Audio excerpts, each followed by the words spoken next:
Isang buwan at kalahati na nga ang aming mahalan sa mga panahon na 'to at ito yung time na pwede na siyang bakunahan.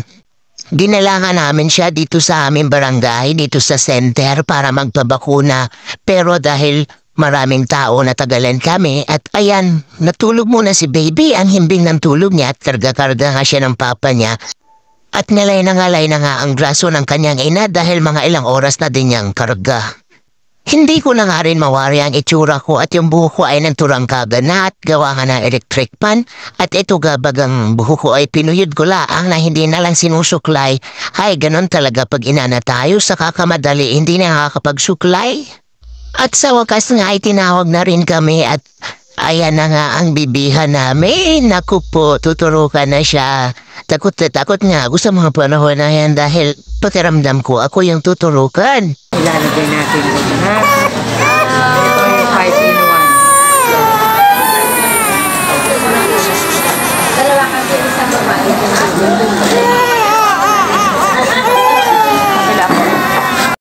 At hindi pa nga doon ang tatapos at meron pang isa, ituturok naman sa kabilang hita, aray ko po. Sama na po yung 5 in 1.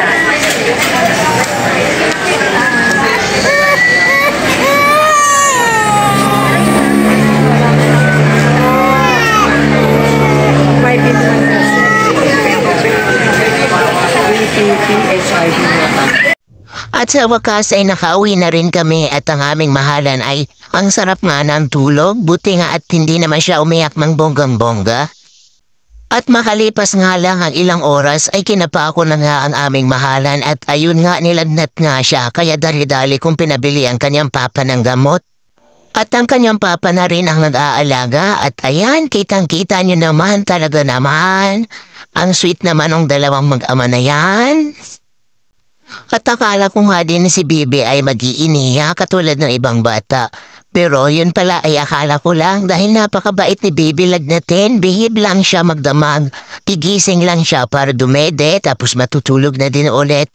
Kaya hindi kami nahirapang mag-alaga.